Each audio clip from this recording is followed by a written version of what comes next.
उदयपुर में आज दोपहर के समय 3 बज रही है और देख रहे हैं मौसम बदला है और बरसात शुरू। कब तक बरसात शुरू होने वाली है। लगता है गर्मी से थोड़ी निजात मिलेगी, लेकिन हवा चल रही है। हवा चलती है तो आप जानते हैं क्या कुछ हो सकता है। पेड़ देखिए बाका हो गया पूरा, मतलब झुक गया है। कीकरें सारी टूट कर नीचे बिखर गई है। वो हम तो झूमते हुए पेड़, नाचते हुए पेड़, टप टप होती बरसात। हाँ, तो टेंट पूरा हिल रहा है। शिव कथा चल रही है ठाकुर जी मंदिर अम्बा माता में।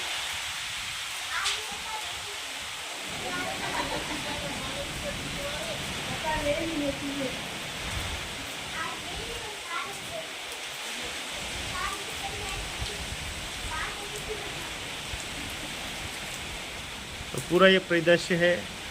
अभी यहाँ कथा होने के बाद आज 5वां दिन है। 2 बार तूफान ने परेशान किया है। और कैसे झूम रहे हैं पेड़, हवाएं तेज चल रही हैं। कुछ टेंट लटक गए हैं। हाँ, करंट बंद कर दो, लाइट बंद कर, वो कूलर वाला बंद करना, बंद कर दो, आप निकाल दो वायर।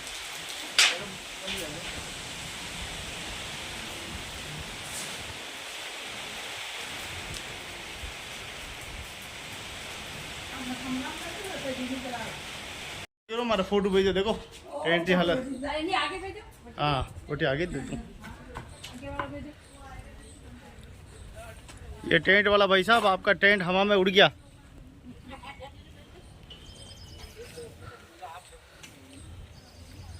राहत और बचाव का काम जारी है।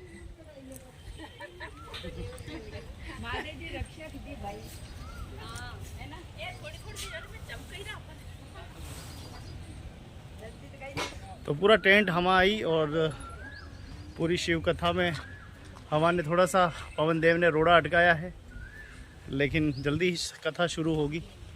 ये है पूरा टेंट उखड़ गया।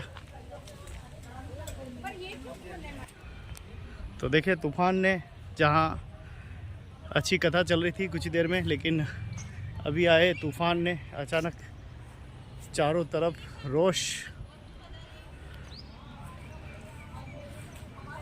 पूरा कूलर इधर से घूमकर उधर चला गया। ये हालत हो गई महाराज जी।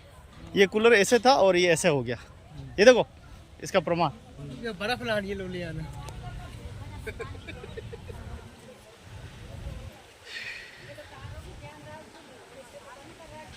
बर्फ के लिए टूट गया है। हाँ, जदी तो गया ना।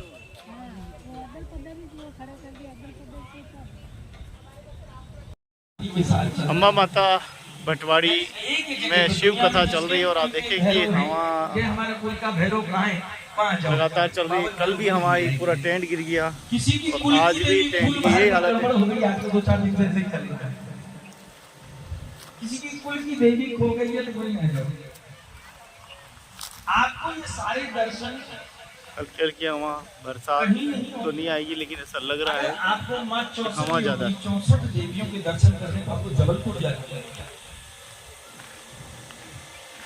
बाबा भैरव के दर्शन क्या हो रहा है प्रभु? लो चलो, तो हवा चल रही है। हवा बहुत चल रही है। टेंट वेंट खोले ताकि व्यवस्था ना बिगड़े। हवा हवा हवा हवा कथा सुचारू रूप से चल सके। हाथों से यहाँ पर सबकी स्थापना होगी और कोई भटकती, कोई लटकती।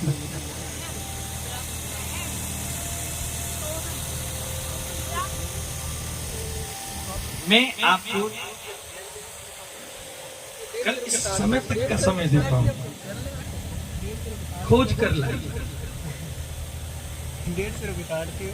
रात को सोना और सोचना मैं कौन।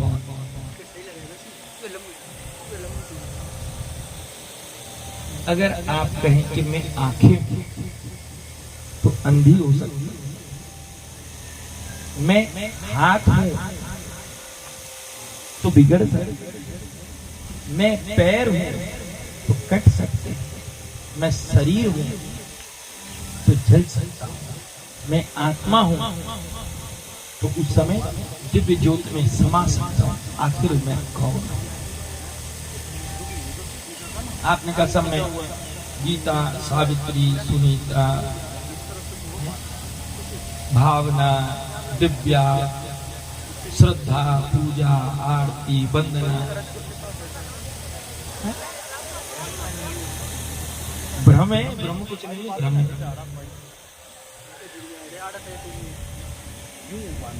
अगर आप अपने नाम से अपना पहचान रखते हैं तो समझिएगा कि दूसरे शहर में अगर आप जाएं और अपना नाम बदल दें तो आपको उस शहर में उसी नाम से जानेंगे। आपका वो नाम, आपका नाम क्या है? आपका नाम कंपनी से निकली हुई उस गाड़ी का नंबर है जिससे आपको पुलिस वाला पकड़ ले। एक केवल आपको बुलाने की बात, बाकी आपका नाम आपकी पहचान है।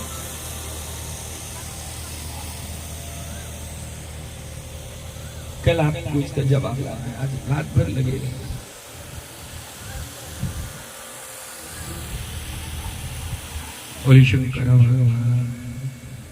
भगवान महादेव बैठे हैं, एक निरंजन स्वरूप हो गए, यानी अपने अंदर शोध करने अकेले खो गए। समय निकला और एक राक्षस ने जन्म लिया, नाम था ताड़िकासुर।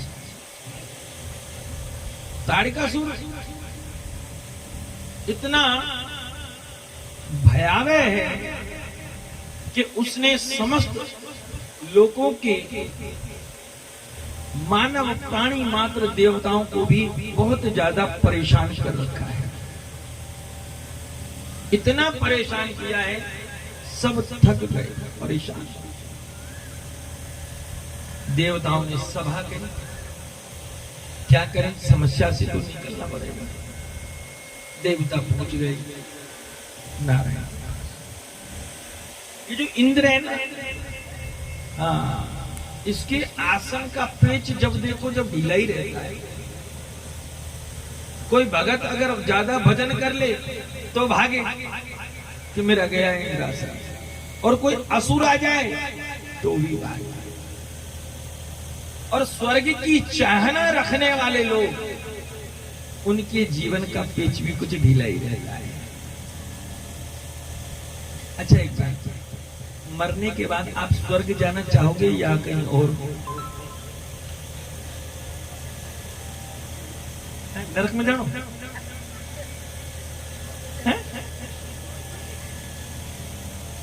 कहाँ जाना है? हरि मैं जैसो तैसो हे हरि, मैं जैसा भी हूँ तेरा। साहेब, इश्क करना बड़ा आसान है, खबर जब पड़ती है जब इश्क के मैदान में उतरा जाता है। आज जैसे रगड़ रहा है तो इतना भाव विवल हो जाता है, हे हरि में जैसो, तो वो रोने लगता है। और आंसू कहाँ गिरते? श्री सालिग्राम भगवान, हे हरि रोता है। और सालिग्राम भगवान भी बड़े प्रेम से, आराम से, कोई बात नहीं भैया, तू रगड़ ले मेरी जान, प्रेम से। एक दिन अचानक सालिग्राम भगवान के ऊपर जब रविदास उस चमड़े काटने वाले औजार को घिस रहे थे, वहां से कोई एक जानकार विद्वान जा रहा है। उसने देखा, अरे राम राम राम, शंख चक्र गदा पद्म जैसे चिन्हों से सुशोभायमान ये सालिग्राम भगवान के ऊपर, वो पैरों में फंसा कर औजार घिस रहा है। अरे बड़ा मूर्ख है। जैसे कहा कि मैं जाके कहूँ भगवान, तो तुरंत सोचा, अरे नहीं, मैं कह दूंगा भगवान ने दे मुझे देगा। तो कहा, अरे भैया मुझे तुम्हारा ये पत्थर बड़ा प्रिय लगा, क्या मोल लोगे मुझे? तो उस विद्वान ने कहा, मैं उस जमाने मैं तुम्हें इसके 5 रुपए देता हूं, दे दो। रविदास ने पत्थर की ओर देखा, फिर विद्वान की ओर देखा और कहा कि भैया जब मैंने इसे लिया था तो इसका कोई मोल नहीं लिया, जब मैंने मोल दिया ही नहीं तो इसके बदले में तुझसे मोल लूं क्यों? और बात रही तुझे ये अच्छा लगा तो ले जा, मैं तो दूसरा हूं। कितना सीधा बोला है लेकिन अब मैं उसने तुरंत कपड़े में बांधा, सिर से लगाया, मन में सोच रहा है अब तो मेरा उद्धार हो गया। शुद्ध शालिग्राम भगवान शंख चक्र गदा पद्म से सुशोभायमान मेरे को शालिग्राम भगवान मिल गए, नारायण मिल गए, अब तो मेरा उद्धार हो जाए। घर में खूब सेवा गया, घर पे जाके रेशम का कपड़ा बिछाया, शालिग्राम भगवान को रखा, दूध दही से स्नान कराया, अभिषेक कराया, बड़े बड़े उच्च उच्च स्वर में मंत्र पाठ करे, तिलक लगाया, स्वरूप लगाया, छतर चढ़ाया, भोग सजाया, भगवान के राज से ठाट से सेवा की। इतनी सेवा पूछो ही, लेकिन भगवान को अच्छा, भगवान का मन उदास है। रात उस विद्वान को नींद आ गई। नींद में 12 तिलक यानी 12 स्थानों पर शरीर पर तिलक लगे हुए भगवान उसके स्वप्न में प्रकट हुए। और स्वप्न में जब प्रकट हुए तो कहा कि देख सुबह होते होते मुझे तू उसी रैदास के पास पहुंचा देना, नहीं तो मैं तेरा सब कुछ नष्ट कर दूंगा। उस विद्वान ने कहा हे प्रभु जी क्या अपराध हो गया? भगवान बोले ये तो भला करके तुझसे अपराध नहीं हुआ है, अगर अपराध होता तो दिन भी ना निकलने देता। तो कहा कि प्रभु जी वो तो जड़ बुद्धि नहीं, उसमें न मंत्र जाने न क्रिया जाने न विधान, पैरों में फंसा के आपके सिर पर औजार धार धरता है। अब मैं आपको रोज पंचामृत से स्नान कराऊंगा, आपकी सेवा करूंगा, वंदन करूंगा, ये सब पूरी अर्चना वंदन करूंगा। भगवान बोल पड़े कि विद्वान तेरे मंत्र श्लोकों में वो प्रेम नहीं जो प्रेम उसकी आंख के आंसू है, जो सुख उसकी आंख से निकलने वाले आंसू से मेरे को मिलता है वो सुख तेरे पंचामृत से नहीं। सुबह जगा और जग करके डर के मारे सीधा वहीं पहुंचा, रैदास जी के पास गया, बड़े सुंदर कपड़े में सजा। अरे लो भैया रैदास मेरे साथ तो बहुत गड़बड़ हो जाती है, मैंने बहुत बुरा किया। रैदास ने कहा क्या हुआ? अरे तुम नहीं जानते, ये तुम इसे पत्थर समझ रहे, ये शालिग्राम भगवान है और मैंने इन पर शंख चक्र गदा के निशान देख लिए थे, तुम्हें झूठ बोलकर ले गया था, लेकिन रात में स्वप्न आया और भगवान ने कहा मुझे रैदास के पास पहुंचा दो वरना नष्ट कर दूंगा, भगवान तुम्हारे बिना रह नहीं सकते। इतना तो सुनना हुआ कि रैदास ऊपर से गिर पड़ा। जैसे ही रैदास गिरा घुटनों के बल सिसकियां भरता हुआ कहने लगा कि हे गोविंद तुम मुझसे इतना प्रेम करते हो कि तुम मेरे बिना रह नहीं सकते, और मैं कैसा जड़मती हूँ, मैं कैसा जड़मती हूँ कि इतने दिन से तुम मेरे पास पर मैं पहचान भी न पाया। अब तो भगवान को अपनी फटी धोती के एक छोटे से टुकड़े में लपेट कर घर गया। टूटी सी एक झोपड़ी, एक कुटिया, उस कुटिया में जाकर एक आलिया ने भगवान को रखा और अपनी घरवाली से कह दिया आज के बाद इस कुटिया में भगवान के अलावा कोई नहीं रहेगा।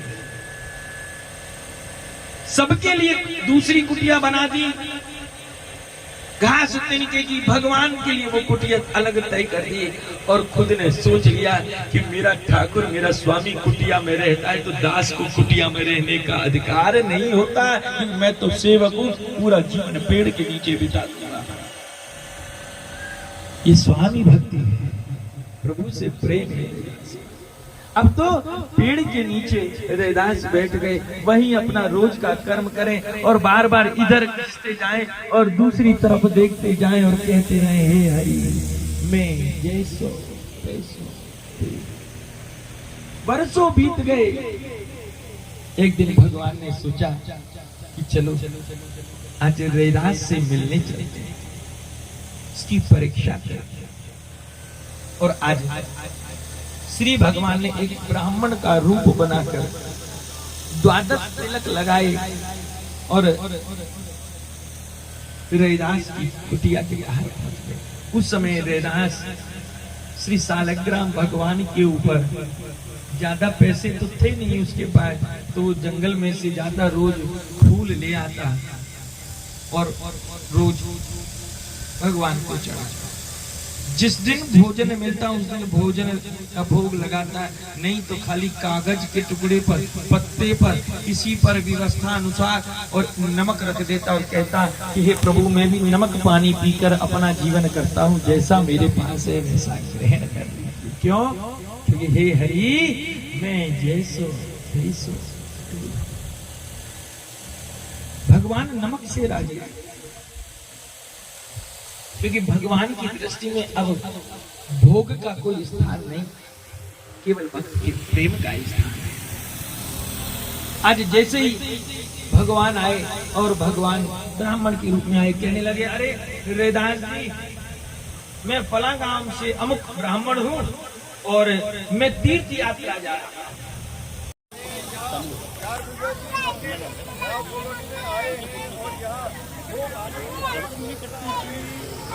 बारात निकल रही है और खूब अब आनंद ही आनंद होने वाला है। पता है क्या आयोजन हो रहा है और क्या विशेष रूप से ये महोत्सव मनाया जा रहा है।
हेलो,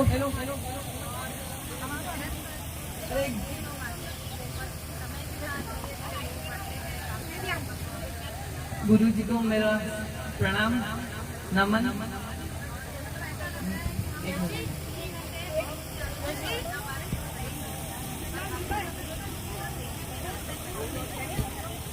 दो दिन से काफी इच्छा हो रही थी गुरु जी को भजन सुनाने के लिए, तो आज वो इच्छा पूरी कर ही लेती हूँ। सारे तीर्थ धाम आपके चरणों में, हे गुरुदेव प्रणाम आपके चरणों में। सारे तीर्थ धाम आपके चरणों में, हे गुरुदेव प्रणाम आपके चरणों में। हृदय में माँ गौरी लक्ष्मी, कंठ शारदा माता है।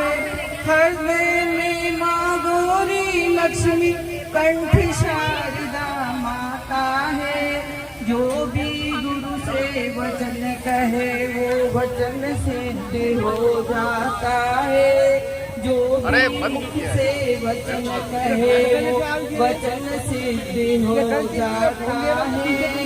हे गुरु ब्रह्मा, हे गुरु विष्णु, है शंकर भगवान आपके चरणों में, हे गुरुदेव प्रणाम आपके चरणों में, सारे तीर्थ धाम आपके चरणों में, हे गुरुदेव प्रणाम आपके चरणों में, जन्म के दाता मात पिता है आप कर्म के दाता है, जन्म के दाता मात पिता है आप कर्म के दाता है, आप मिलाते हैं ईश्वर से आप ही भाग्य विधाता है, आप मिलाते हैं ईश्वर से आप ही भाग्य विधाता है, दुखिया मन को रोगी तन को, दुखिया मन को रोगी तन को मिलता है आराम, आराम आपके चरणों में, हे गुरुदेव प्रणाम आपके चरणों में, सारे तीर्थ धाम आपके चरणों में, हे गुरुदेव प्रणाम आपके चरणों में, निर्मल को बलवान बना दो, मूर्ख को गुणवान बनाते हो, निर्बल को बलवान बनाते, मूर्ख को गुणवान बनाते, अपने भक्तों को भी दे दो ज्ञान का वो वरदान प्रभु, अपने भी भक्तों को दे दो ज्ञान का वो वरदान प्रभु, हे महाज्ञानी हे महादानी, रहूं सुबह और शाम आपके चरणों में, हे गुरुदेव प्रणाम आपके चरणों में, सारे तीर्थ धाम आपके चरणों में, हे गुरुदेव प्रणाम आपके चरणों में, चरणों में, गुरुदेव की जय हो। बहुत बहुत धन्यवाद। भगवान सदा आप पर कृपा दृष्टि बनाए रखे। बहुत ही सुंदर ये प्रसंग चल रहा है। हमारी इस अंबा माता राव कॉलोनी की शोभा बढ़ गई है। कितनी मैया, कितने बच्चे, देखिए यहाँ मैया तो मैया, बच्चे भी पीछे नहीं है। बच्चों ने भी कितना सुंदर यहाँ पर अपनी भागीदारी भूमिका निभाई है धर्म के प्रति। शायद हमें भी इतना हनुमान चालीसा याद नहीं होगा, लेकिन बच्चों को पूरे मंत्र सहित, कहते हैं बच्चों को संस्कार जो है परिवार से मिलते हैं और परिवार ही सबसे पहली पाठशाला होती है। वास्तव में ये पाठशाला बहुत ही निरंतर आगे बढ़ती रहे, यही कामना करते हैं। बहुत बहुत धन्यवाद। भगवान भोलेनाथ सदा आप पर कृपा दृष्टि बनाए रखे। हर हर महादेव।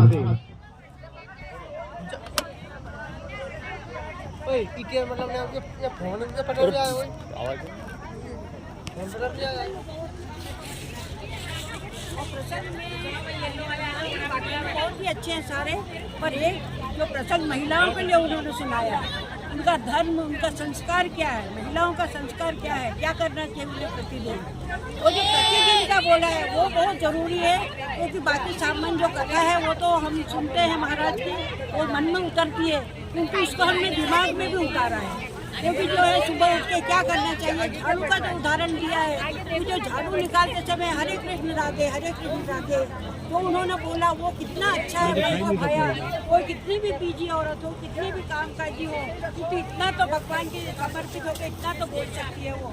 और उन्होंने ये बताया सुबह सूर्य उगने से पहले हमें उठना चाहिए, सूर्य भगवान का रथ आगे ना निकल जाए, हमें उसकी धूल हमारे आंखों में ना जाए, सूर्य से पहले उठना चाहिए, तुलसी को जल चढ़ाना चाहिए, भगवान का भोग जैसे बनाना चाहिए, भगवान का भोग लगाना चाहिए। पहली रोटी किसके लिए, आखिरी रोटी किसके लिए, पहली रोटी तो गाय की और आखिरी रोटी कुत्ते के लिए।